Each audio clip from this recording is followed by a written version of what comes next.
বিবেকানন্দের ভাষাই তো কথা।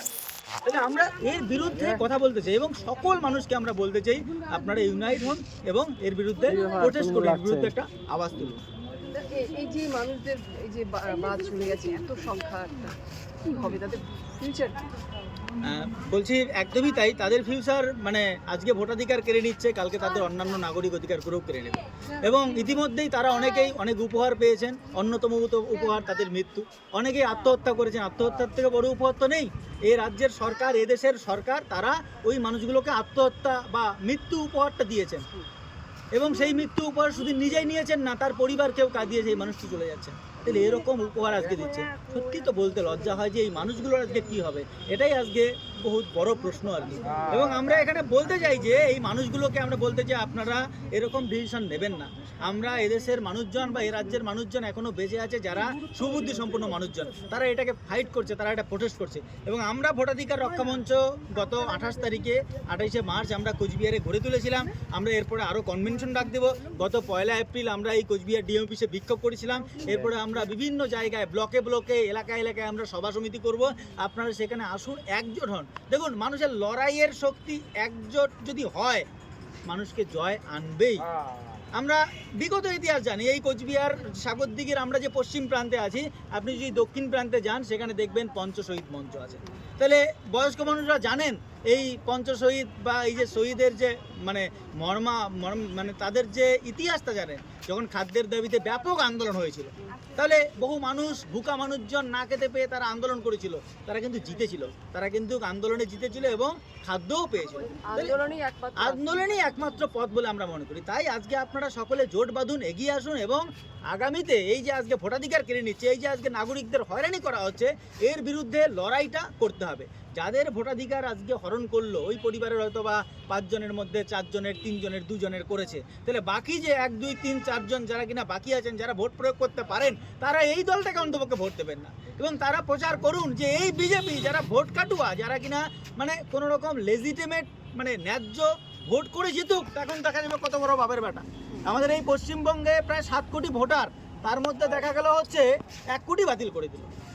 গতকালকে হিসাব হচ্ছে 91 লক্ষ বাদ। তাহলে 1 কোটি যদি বাদ হয়, এবারে এই 1 কোটি ভোটারের পিছু হচ্ছে পরিবার অন্তপক্ষে 4 জন করে ধরুন, তাহলে প্র্যাকটিক্যালি প্রায় 4 কোটি মানুষজন এর বেনাগরিক হয়। তাহলে যারা কিনা এইভাবে নাগরিকদের হরণ করছে, তাহলে এই যে 1 কোটিকে যারা বাদ দিচ্ছে, তাহলে বাকি অংশ যায় তাদের কাছে আমাদের অ্যাপিল, আপনারা এই বিজেপিকে একটি ভোটও দেবেন না এবং আপনারা ঐক্যবদ্ধভাবে লড়াই করুন। এ লড়াই আমরা জিতবই। আমরা যদি সমস্ত নাগরিক মিলে, ধরুন আজকে কোচবিহারে 1,20,000 মানুষ যদি একসঙ্গে রাস্তায় নামে লড়াই করে, তাহলে কি এই মানুষগুলোর নাগরিকত্ব না দিয়ে কোনো সরকার বেঁচে থাকতে পারবে? পারবে না। ইতিহাস তাই বলে। এই ইতিহাস, এই ভারতবর্ষে একসময় ব্রিটিশ রাজ ছিল, 200 বছর শাসন করেছিল, তার বিশাল দরতন্ন প্রতাপ ছিল। কোন ছেলেটা ফুটবল খেলবে না ব্যাট বল খেলবে এটাও ঠিক করে দিতে হচ্ছে ব্রিটিশ সরকার। কিন্তু নগেন্দ্র প্রসাদ বাবু বা আরও যারা বড় মানুষ ছিলেন সেই সময়, তারা লড়াই করেছিলেন এবং কি করেছেন? ব্রিটিশকে উৎখাত করেছেন। তো ক্ষুদিরাম ভগৎ সিং, বিনয় বাদল দীনেশের বাংলা তো এটা। আমাদের এই কোচবিহারে ক্ষুদিরাম মূর্তি আছে, এই ক্ষুদিরাম মূর্তি এখনও তো আমাদের দেখায় যে আন্দোলন, লড়াই এবং হচ্ছে সেই তেজেই হচ্ছে আমরা দেশকে স্বাধীন করেছি। তাহলে আজকেও যখন আরেকটা পরাধীনতার শৃঙ্খল আমাদের দেশে এই মানুষগুলোকে মানে পায়ে বেরিয়ে পড়বার যে চেষ্টা হচ্ছে, এর বিরুদ্ধে আপনারা আসুন, লড়াই করুন।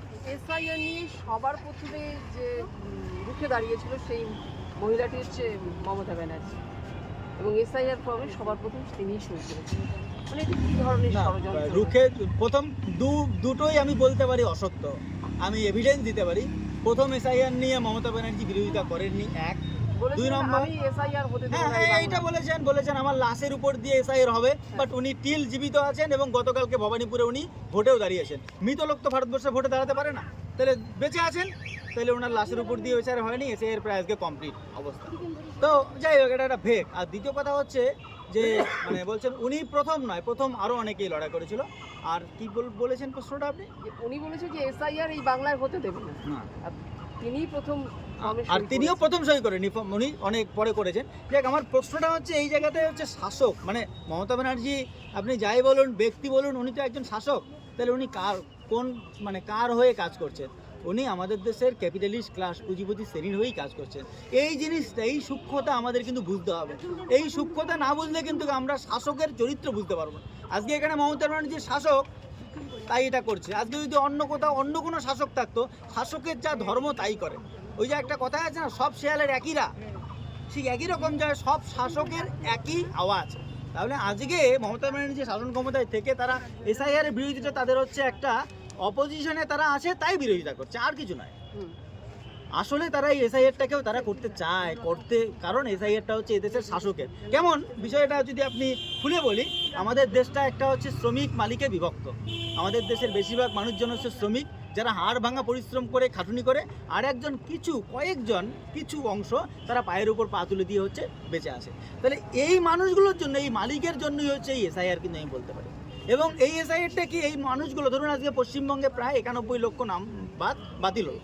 এই লোকগুলো কেউ হয়তো লোন স্যাংশন হয়েছে, তার টাকা আর ঢুকবে না। মানে ষড়যন্ত্রের উদ্দেশ্য, ষড়যন্ত্রের উদ্দেশ্যটা হচ্ছে এইটা, যে এই লোকগুলোর হচ্ছে যে টাকা মানে নাম বাতিল হলো, তাদের দেখা গেলো কেউ লোন করেছে, আমি এর মধ্যেই শুনেছি পিলখানায় একজনের নাম বাতিল হয়েছে বলে তার অ্যাকাউন্টে আর টাকা ঢুকছে না।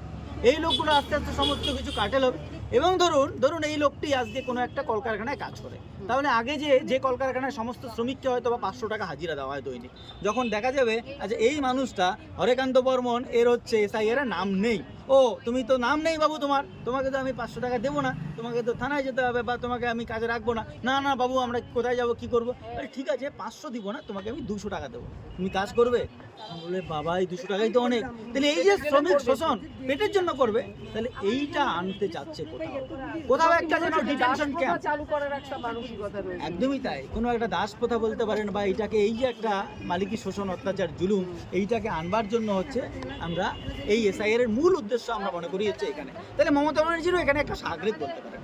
তার এই বিরোধিতা, হ্যাঁ, তিনি গত কয়েকদিন আগে মালদায় একটা সভা করতে গিয়ে বলছেন কার এসআইআর নাম নেই, হাত তুলুন তো। হাত দেখা যাচ্ছে সকলের তুলে যাচ্ছে। উনি বস হয়ে গেছেন, বলতে পারছেন না কথা।